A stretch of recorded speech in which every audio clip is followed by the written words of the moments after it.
গুম নির্যাতনের ঘটনায় শেখ হাসিনার বিচার চেয়ে আন্তর্জাতিক অপরাধ ট্রাইব্যুনালে এসে অভিযোগ দায়ের করেছেন বাংলাদেশ জামায়াতে ইসলামীর সাবেক নায়েবে আমির দেলোয়ার হোসেন সাঈদীর মামলার অন্যতম সাক্ষী সুখরঞ্জন বালী। আজ আন্তর্জাতিক অপরাধ ট্রাইব্যুনালের প্রসিকিউশন শাখায় উপস্থিত হয়ে চিফ প্রসিকিউটর অফিসে অভিযোগ দাখিল করেন তিনি। অভিযোগে বলা হয়, তাকে অপহরণ করে আটকে রাখা হয়েছিল, গুম ও নির্যাতন করা হয় এবং দীর্ঘদিন ভারতের কারাগারে তাকে আটক রাখা হয়েছিল।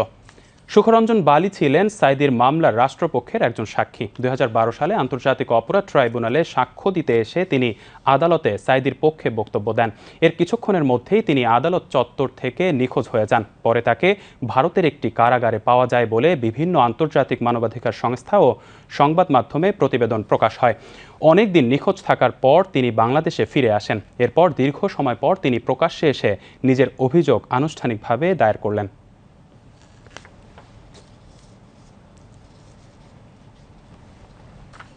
আমার না কোথায় নিয়ে গেছে নিজেই আমি জায়গার কথা আমি বলতে পারবো না। দিন না রাত্রি মানে কোনো আমি আলো বাতাস পাইনি। বিসিক বসা দেখি একটা আপনার বৈঠকখানের উপরে, তখন করে না দেখি কোনানে আনিকে দিলেন আমার। আমি ব্যবহার হচ্ছে আমি ওদিকে আমি যাব না, কারণ না যাবি কিনা বল।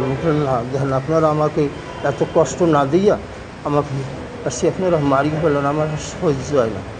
এরপর আমার দুইজনে হাত ধরে গিয়ে টানিয়ে নিয়ে বিএসের হাতে দেশে দেওয়ার পর বিএসে আমার এই দুই কান পাশে মারছে, এই জায়গায় মারি গিয়া এবং লাথি দেশে এই হেঁটে বিএসের এখন বৈকারি অফিসের ভিতরে অফিসে নিয়ে পিঠমোড়া দিয়ে বানিয়া আমাকে পিটেছে। আমি 2.5 ঘন্টা 3 ঘন্টা বেরিয়েছিল। এই ধরনের হাতে আমার মাংস নাই, ডাইনেতে জয়েন্ট, মানে আমি খুব নির্যাতন করি।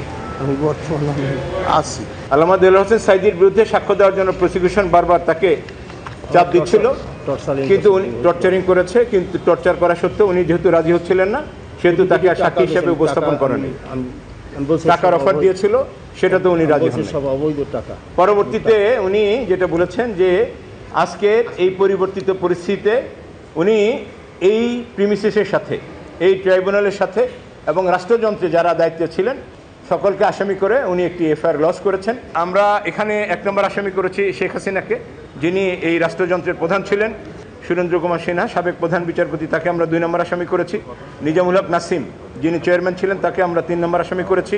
4 নম্বর আসামি করেছি শফিক আহমেদ সাহেবকে, যিনি এই টোটাল এই মিথ্যা সাক্ষ্য এবং মিথ্যা মামলার মাস্টার মাইন্ড ছিলেন, তাকে করেছি। আমরা কামরুল ইসলাম সাহেবকে করেছি, যিনি ওই সময় আইন প্রতিমন্ত্রী ছিলেন। বিচারপতি এটিএম ফজলে কবির সাহেবকে আমরা আসামি করেছি। আমরা হেলাল উদ্দিন সাহেবকে আসামি করেছি, যিনি এই ঘটনার অন্যতম কুশীলক। আমরা একে মাওয়াল সাহেব সহ সৈয়দ হায়দার আলী, যারা রানা দাশগুপ্ত, সৈয়দ সানাউল হক, যারা এখানে প্রসিকিউটর ছিলেন, যারা এই বিষয়টিকে, আমরা এখানে মোট 32 জনকে আমরা স্পেসিফিক নাম উল্লেখ করেছি। এছাড়াও আসামি যারা আছেন তদন্তে নিশ্চয়ই তাদের নামটি বের হয়ে আসবে।